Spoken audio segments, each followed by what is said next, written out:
نعم. بسم الله الرحمن الرحيم. السلام عليكم ورحمة الله وبركاته. وعليكم السلام ورحمة الله وبركاته. الحمد لله رب العالمين ثم الصلاة والسلام على أشرف سيدنا محمد صلى الله عليه وسلم وعلى آله وأصحابه أما بعد. نعم. imbere gushimira uhoraho Allah subhanahu wa ta'ala nongera sabira amarone migisha bisakare kwasozereye irma n'abahanuzi irma y'Imana Muhammad sallallahu alaihi wasallam n'umuryango w'ingeranye ziwe.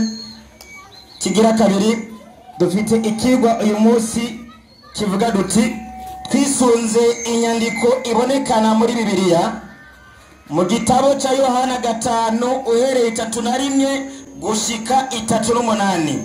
Mbega ibiza guhushana n'ibivugwa muri iyi nyandiko muri Bibiliya bizoba ari by'ukuri cange ikinyoma? Nico kigo dufite no munsi twagicabwe twisunze inyandiko ya Bibiliya. Mbega ibivugwa muri Yohana 5:31 havugwayo ibimeze gute? Mari musoma havuga hati muri Bibiliya igishingira intahe Yesu. Bibiliya umutwe w'ijambo uravuga duti igishingira intahe Yesu. Ageraga ki musoni igishingira intahe Yesu. Uyu ni umutwe w'ijambo kwiri somo tugomba twisunge ku kigwa twacaguye twebwe uyu munsi. Mbega inyandiko zivuga ngo iki? Haragira hati asangwa nishingira intahe yanjye ntizoba ari y'ukuri. Yesu araduha amakuru avuga duti asangwa jewe Yesu nishingira intahe. Iyo ntahe yajezo nishingiye iyo ntahe hazoba ari ikinyoma nagazo ari y'ukuri. Ndiyo ariko hari unshingira intahe. Yesu ashadioza abakuru ariko rero hariho uwushingira intahe. Nanje yego ziyuko intahe yiwe anshingira ari y'ukuri. Ati najewe Yesu uyo wundi ashingira intahe ndazi yuko intahe ashingira ni y'ukuri. Ndiyo arabandanya hati mwebwe mwatumye kuri Yohana. Yesu rero ntago yabaye akabati kandi ntiyabaye nyamuragi, byose bishize ku mugaragaro bwa duti ndazi yuko haragabye k'abantu katumye kafashe Yohana baramutuma. Yesu avuga ati ngo mwebwe mwafashe Yohana muramutuma agira iki? ngo ashingira intahe. Ngo Yohana aje gushingira ukuri intahe. Ndiyo shingira intahe ukuri. Ndiyo mugabo jewe Yesu sindinda gushingirwa intahe n'umuntu. Yesu aciyavuga ati nubwo mwarungitse uwitwa Yohana aze gushinga intahe ukuri, ati none teshwa mute ngo mwatakaje umwanya wanyu w'ubusa. Ati jewe sindinda gushingirwa intahe n'umuntu. ariko ndiyo icyo mvugiye ivyo. Yesu ati ariko ramutega amatwi ndazi uko mutumva igiti yavuga ibyo. Ndiyo nukugira ngo mukizwe. Ati nukugira ngo mukizwe muve mu buzimiza bw'ubucacanya bwa Yohana mwatumye. Endelea 3:5. Ndiyo uwo yari itara ryaka rikabonesha. Kweli kabisa. kandi namwe mwamaze igihe muhimbawe n'ukwaka kwiwe. Ndiyo ariko jewe Yesu aho sisi tugeze Yesu acyagaba kandi noneho ndasubiye kandi ariko jewe Yesu mfise ikishingira intahe kuruta Yohana. Ati noneho je ndafise ikishingira intahe kuruta wa mwanya mwatakaza murungika Yohana aze kushingira intahe. Ngo hari ikishingira intahe gusumbaza ya ntahe ya Yohana. Mbega iyo ntahe niyaguteye kuko ibikorwa data yamaye ngo biheraheze. Icambere Yesu arazi yuko hari uwamuhaye ibikorwa nawe ngo ni data. Icambere ibyo bikorwa data yamaye ngo mbiheraheze. Ibyo bikorwa nyene nkora. Ati ibyo bikorwa nyene nkora nivyo bishingira intahe. ngo nivyo bishingira intahe. ivyo bikorwa nyene nkora nivyo bishingira intahe yuko data ariwe yantumye. Enda kwanza gake Yesu acavuga ati hari ibikorwa data yantumye. Ndiyo ibyo bikorwa yandungikanye bica biza kushingira intahe yuko je ndi ntumwa natumwe nande na data. natumwe nande na data. bandanya kandi data yantumye. Yesu acabandanya kugira ngo anoganze biga aya majambo kandi ngo data yantumye niwe ashingira intahe. ngo niwe ashingira intahe. ntaho murumva ijwi ryiwe. wewe genda gake pala kwirukanga. Ati data yantumye jewe Yesu niwe ashingira iki? intahe yuko yatumwe nande Imana. Yesu mu majambo yiwe mu ntahe yashize yagaragaje yigishije avuga ko umushingira ndinde Data kandi ko yatumwe nande na data. aha rero turakeneye rero dukeneye amajambo aza kuva mu nzira zingahe Zibiri. amajambo ya mbere abarekera mu nzira ya mbere Yesu avuge inzira igira kabiri Imana ivuge kuko Yesu yashimangiye yerekana yuko umushinga intahe ndinde Data. bivuze ni waja kubiri ukazana ibitandukanye n'ibyo Yesu yivugiye uzoba ugiye kubiri n'iki uzoba ugiye kudutakaza aho nitukwemerera ikigira kabiri ni waza kutuzanira makete ya Paulo cyangwa tahinwa y'Imana ngo yavuze ukunuko ibitandukanye n'iby'Imana yavuze wowe uzoba ugiye kubiri n'inyandiko kandi n'iki ibyo uzobuzanye tuca tubishira inyuma y'umugozi y'umugongo tutamuri pubere duca dushiraga pembeni hanze bandanya wumviriza inyandiko harabandanya kandi data yantumye ni washingira intahe ati kandi data yantumye ni washingira intahe jewe Yesu ndiyo naho murumva ijwi ryiwe umviriza rero amateka n'ibimenyetso by'iyo Mana ishingira Yesu intahe ati rero iyo Mana data naho murigera mumva ijwi ryayo nimwaza kutuzanira izindi ntahe z'abantu tumvisha amajwi yabo cange bumvikanye amajwi yabo izo ntahe ntabwo tuza kuzemera uzoba uja kudutakariza umwanya bandanya harabandanya kandi ati kandi nimurabona n'ishusho yiwe murabona ishusho yande Imana bivuze abaza kutuzanira izindi ntahe z'abantu bagaragaye ishusho zabo izo ntahe ntituza kuzemera genda ko ndababurira abakozi bana baringa abapostoli niba pime binjira mu makete ngaha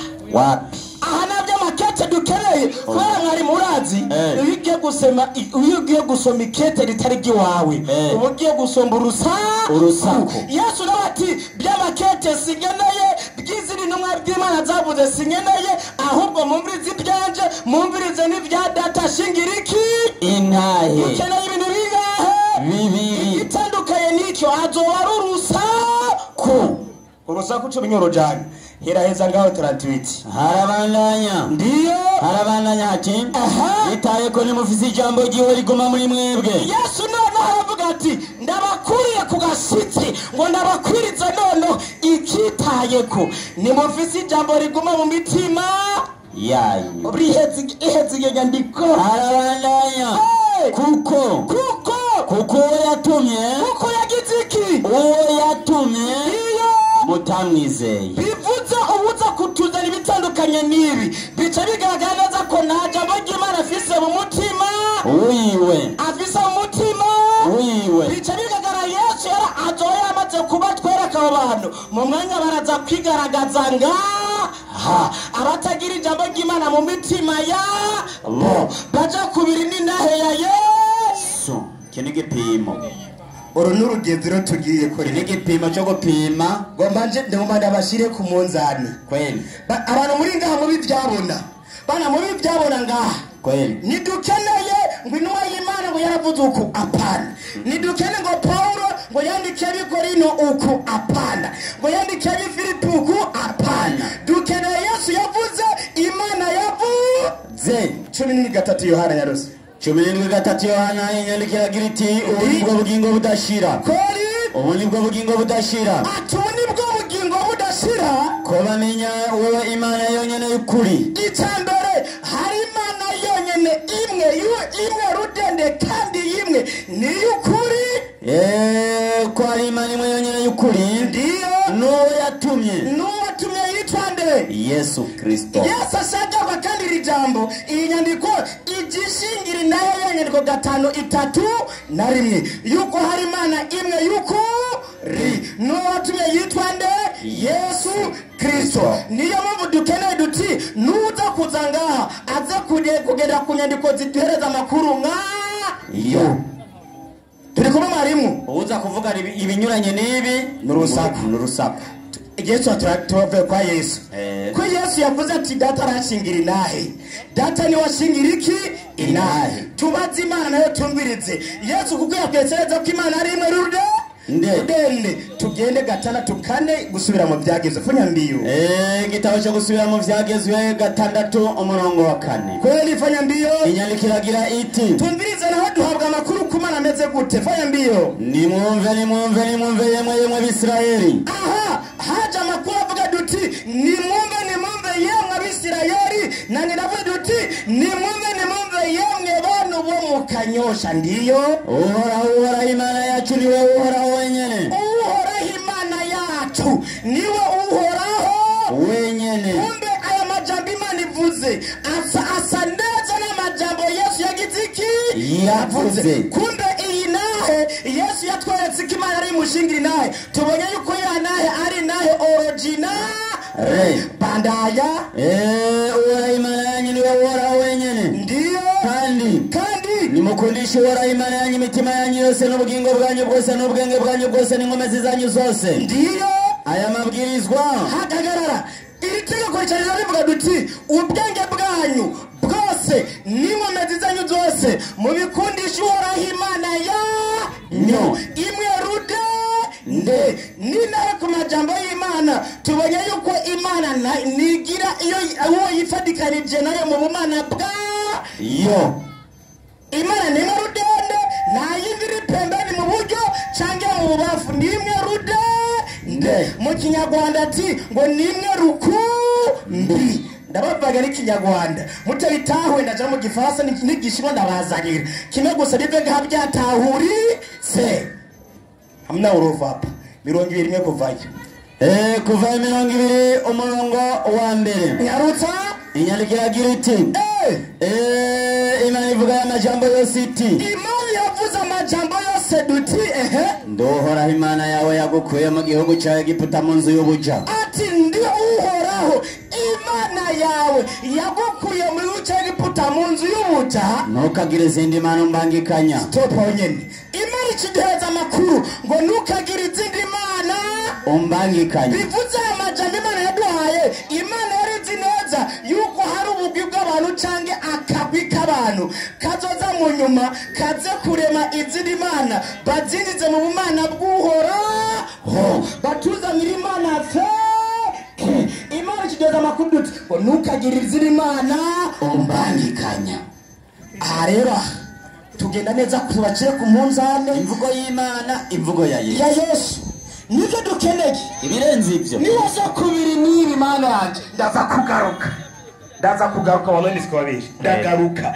Mwarimu ko duhejeje kumva amakuru Imana iduhaye ndabere gusa iminota ko duhejeje kumva amakuru Imana iduhaye dusubire kwa Yesu 12:28 Mariko fanya mbiyo 12:28 ubutumwa bwiza bwanditswe na Mariko inyandikiragira iti haza umwe mu banyabwenge b'ivyanditswe yumva babazanya enya ko abishuye neza. Haje umwe mu banyabwenge b'ivyanditswe yumva babazanya kandi yumva ko batanze inyishu nziza bigenda ngwiki. Aramubaza ati abaza Yesu ikibazo cyari kimeze gute. ati bwirizwa ry'imbere muri yose nirihe. Ati bwirizwa ry'imbere muri yose nirihe. Ndiyo.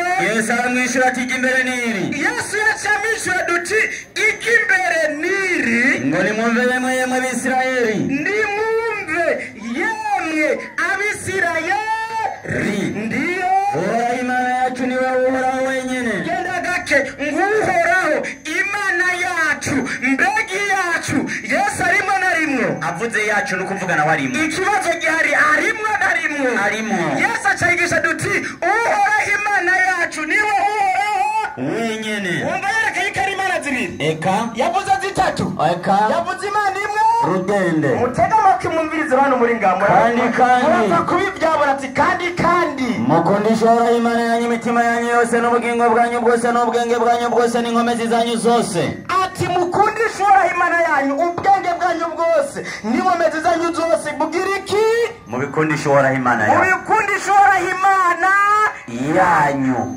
Uyu ni Yesu ariko aravuga asusana ya majambo n'aya majambo tumvise ku Mana kuko Yesu avuga duti ubushingira nahe ninde Data yagize iki yantumye. niwazana bitandukanye n'ibi muvandimwe uzegura tuzanira urusaku urusaku nako ahani ruza gukora ngaha kandi ruranahanwa n'amategeko. Mwarimu Naam. burya jewe ngaha magurutse nk'umunyeshuri Kweli. ahinje nk'umunyeshuri umunyeshuri rero naza gutanga inyandiko nyinshi ndaza gukenera mwarimu aze kuza ngaha tuze kuraba mbega mwarimu araza kunyigisha neza ikuru cyangwa iraza kumuroga. Kweli. Kuko nibiza kugaragara mwarimu aza kwigisha umunyeshuri ikigwa kimugoye biraza gukomera cyane kugira ngo umunyeshuri aze gutahura inyigisho za mwarimu. Burya bice bisaba ko umunyeshuri aza kandi kugaruka arabe mbega mwarimu yashoboye cyangwa yananiwe. Yego. Kubera ikimuza mu majambo Kweli. hari abahabwa ikuri y'ibiharuro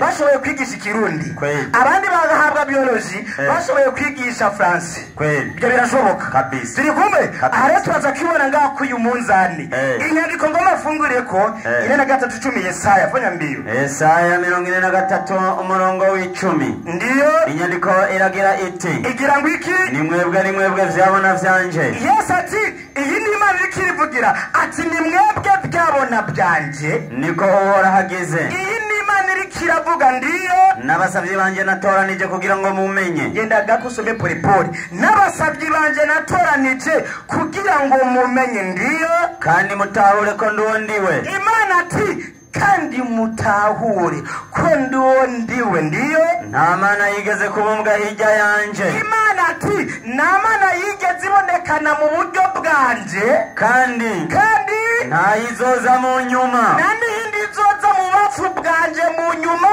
jewe nyene ati jewe nyene nduhoraho. hagarara.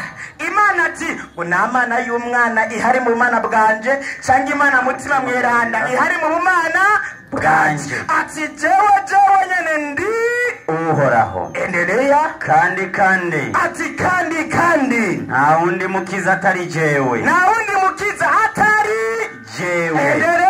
nta wundi mukiza atari jewe. ariko barafise undi mukiza atandukanye n'Imana. Bandanya ibiyo tunabiyita umbeya. Bandanya mwarimu. ni jewe nabitangaje. Imana ati ni jewe nabitangaje yuko nta yindi Imana yinjira mu bumana bwanje kuko jewe nyene ndi uhoraho. Endelea. ni jewe nakijije. ati ni jewe nakijije abagwayi imibembe abagwayi zirwaye zina ziriya ndiyo ni jewe nakijije.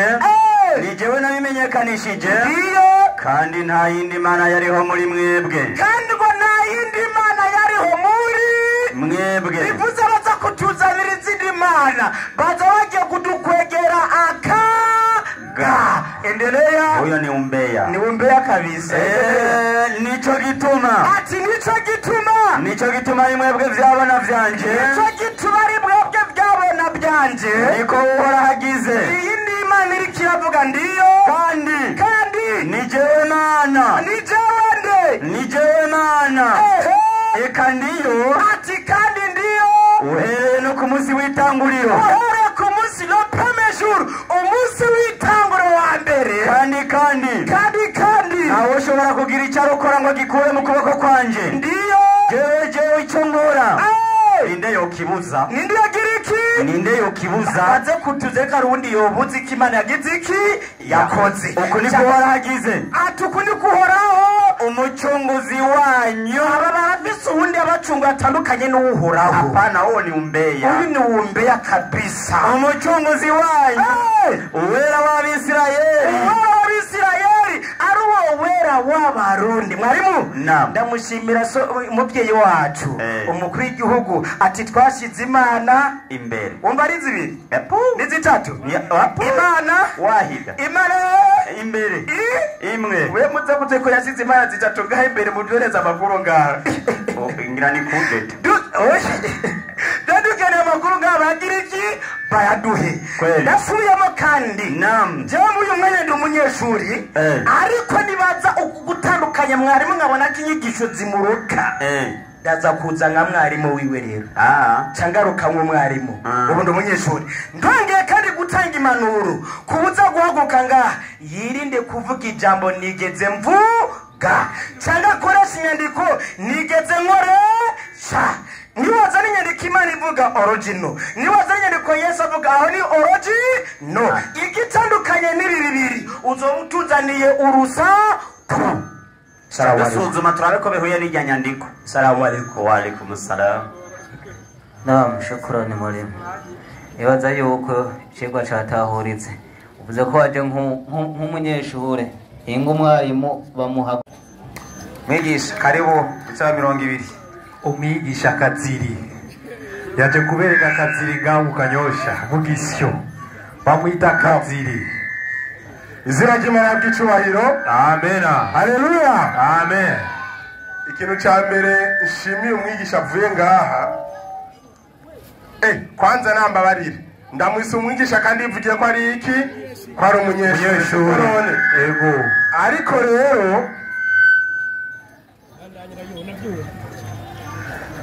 Ariko rero nagomba ndababwira ati ibintu biraza nabi. Uti gute?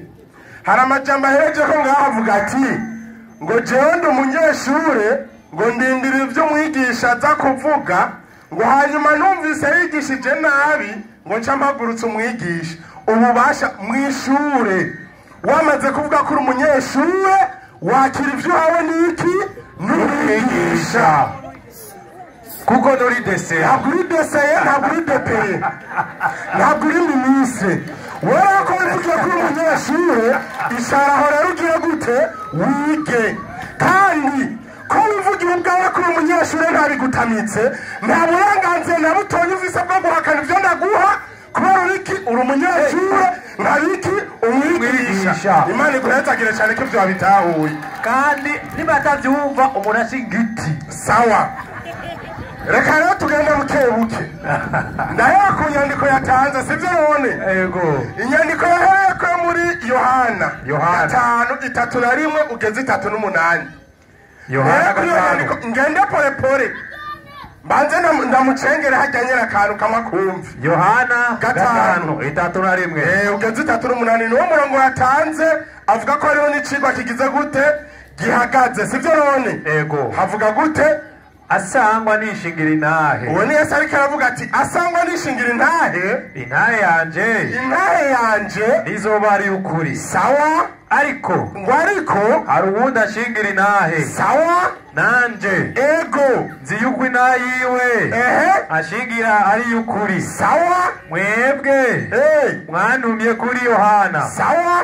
Ashingira ukuri intahe. Ego mugabo ariko jewe sindinda gushingirwa intahe n'umuntu. Ariko ico mvugiye ivyo n'ukuri ngo mukizwe. Sawa. Uwo yari itara ryaka rikabonesha. Uwo yari itara ryaka rikabonesha. Kandi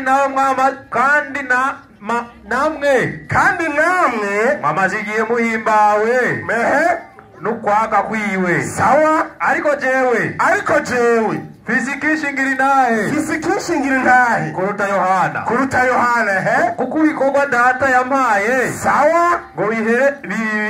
ngo biheraheze. Yego. Ageze aho acashaka gutandukanya Yesu nande n'Imana na data. Bandanya ivyo bikorwa nyene. Ego mora nizo bishingira intahe. Sawa. yuko data ari we yantumye. kandi data yantumye. Ego niwashingira intahe. Sawa. naho murumva ijwi ryiwe. Umvirizaho amajambo Yesu yaciye avuga ati ngo naho muragira gute? naho murumva ijwi ryiwe. Ibyo mwararyumvise baraza kutubwira. Bandanya kandi nimurabona ishusho yiwe. bitayeko nimufise ijambo ryiwe. nta jambo ryiwe mufise data muriko muravuga mwebwe. riguma muri mwebwe. Bandanya kuko uwo yantumye ego mutamwizeye. uwo yantumye ntibagize gute? ntibamwizeye. amakacaza nganga agomba kutwigisha data nande na Yesu. kandi uwo data batigeze bagira gute? bamwizera. reka uburyarya. Bandanya umurongo w'umunsi ngaho 3:9. ego havuga gute? mwebwe amviriza rero ku murongo wa 40 amajambo Yesu yaciye avuga yavuze gute?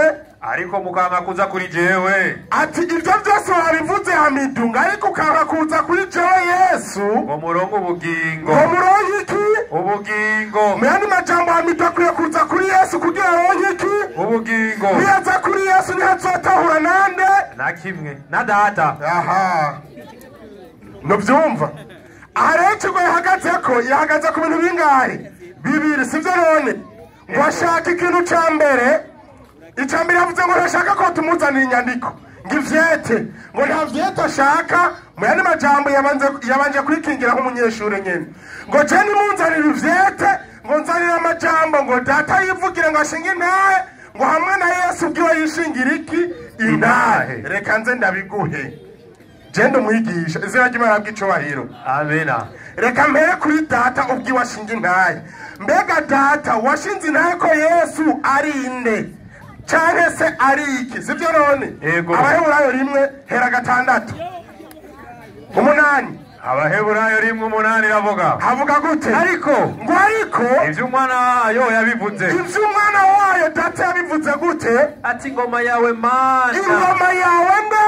mana kuvuga data yise Yesu nde mana ingo rero bihakane aze ingoma yawe mana igize gute ihangame ibihe bidashira izina ry'Imana bw'icubahiro ngicumu ubugabo bwawe n'icumu yuganza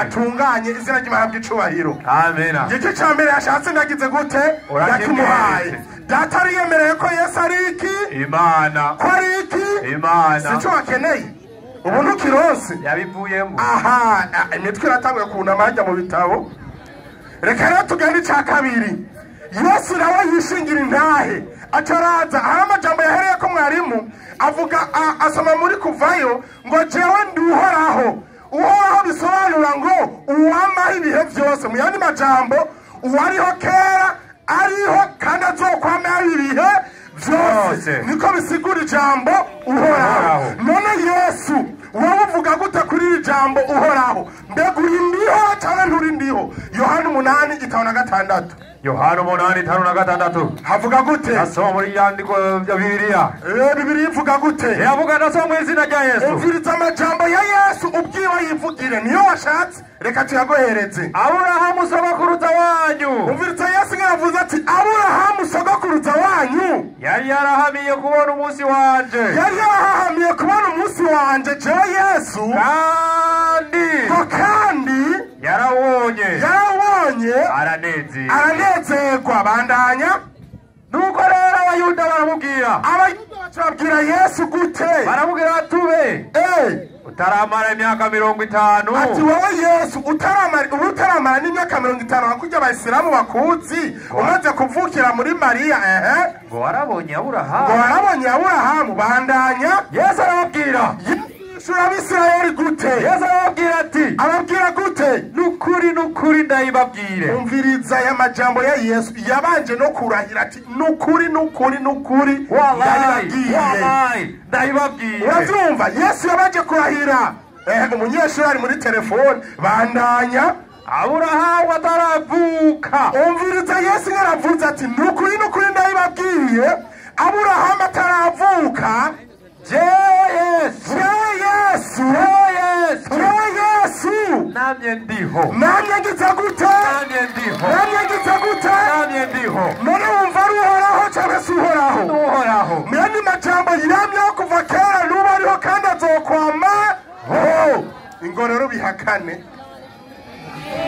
bihakane si biyakeneye barabyemeye ikigo nakirangije sirakirangije mwarimu ndamwongere sindamwongere ushura Yohana 10:30 Yohana 10:30 havuga gute jewe na data Yesu avuze ati jewe na data turi umwe dukaya nkane babivuyemo 31 havuga gute 31 Abayuda bongera ngo bamutere amabuye baca bavuga ngo bagire gute ngo bamutere amabuye niyo mabwira nti uyu munsi Yesu naho yogaruka hanyene akavuga ati jewe Yesu ndi Imana bano abambere mu kumutera amabuye aba kandi baravuga ko ari abambere bamutera amabuye kandi bamavuga ko ari mu Islamu mirongo itatu na gatatu aho nyene 33 radua mirongo 33 abayuda baramwishura bati abayuda bamwishura gute nitugutera amabuye ngo kugikorwa cyiza nitugutera amabuye kubw'igikorwa cyiza ariko nuko warogose ngo nuko warogose kuko uri umuntu nkuko Abayisilamu babifata ukigira Imana ngo ukigira Imana wumvise yanyigisha Abayisilamu bafise niyo n'abayuda bari bagize gute bafise hama Yesu shuriye ko ari Imana bakaca batora amabuye bagira gute bayamutere Imana yabarire cyane arimu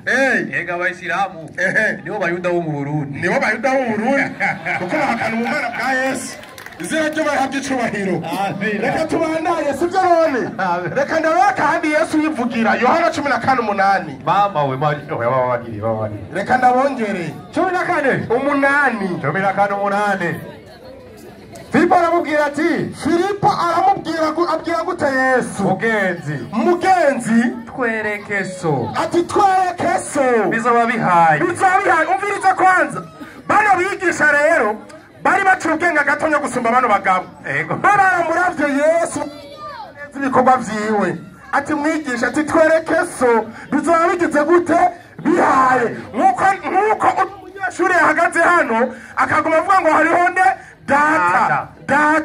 data rero nabo bigishwa abana b'Isirayeli Filipo yabwiye Yesu ati ngo twereke so ngo bizoba bihaye bandanya Yesu aramubaza Yesu abaza Filipo ati mbega ko nabanye namwe igihe kingana gityo ati jewe nabanye namwe igihe kingana gityo nturakaruha umenyaga Filipo ati Filipo n'ubu nturakaruha umenya uwandi wo ku buryo umbwira kwereke papa ubonye jewe Yesu acayishura gute Filipo ati ubonye jewe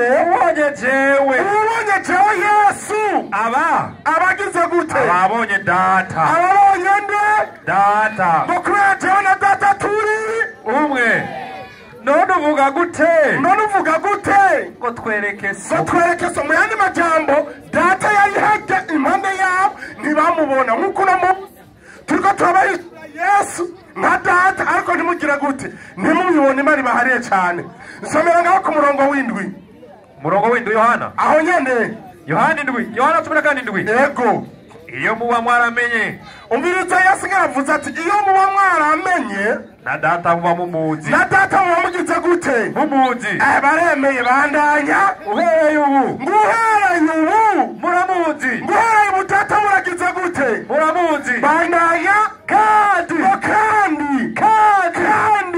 mwamubonye Imana ihabwa icubahiro cyane ikibazo ndakubaza rero ngaha niwagaruka aha muri uwo mwanya babonye Yesu cyangwa bari babonye data araza kutubwira uza kutubwira ngaha kuko Yesu avuze ati uhereye ubu data muramuzi kandi mwagize gute mwamubonye none muri uwo mwanya uwarahagaze ngaho yarinde uze kuza ngaha wishimye bari babonye nde ntuca tumenya data uwariwe ari data uwariwe ucuza ngaho bitandukanye bako baranywa amazi bufise n'inyota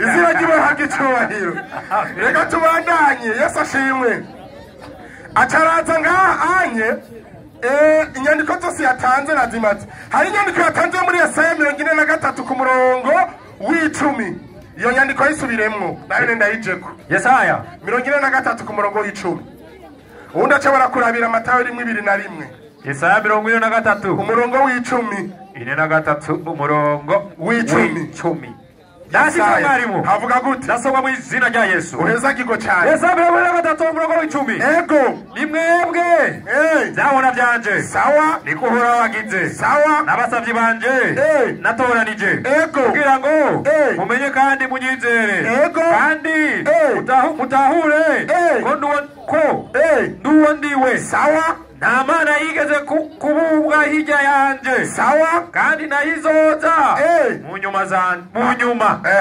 jewe nyene nduhoraho sawa kandi ego nta wundi mukiza atari jewe Imana ivuze ati nta wundi mukiza atari jewe mwene majambo umuntu akeneye gukira ivyaha canke gukira narondera iki Imana. None Yesu wowe urinde kugira ngo abantu bagutumbere. Uwo mukiza cyangwa nturi mukiza. Matayo 2:1 havuga gute? Matayo 1 2:1 iravuga. Havuga gute? Azovyara umwana w'umuhungu. Ati uzovyara umwana w'umuhungu. Nawe uzomwite Yesu. Uzomwite nde?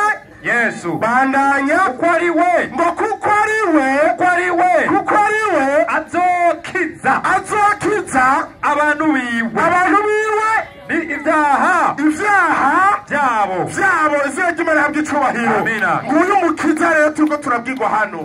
Muri Yesaya twabonye ati ni jewe janye n'umukiza n'isi. Hano muri Matayo ati Yesu niwe mukiza. None mwe mubihakana nkande. Nimuze kuri Yesu kugira ngo mushobore kugira iki ibyaha. Imana ihabwe icubahiro. Mwarimu reka ndamusigira kandi gafindo hano sivyo none. Mika 1:2. Mika 1 twagiye muri Mika.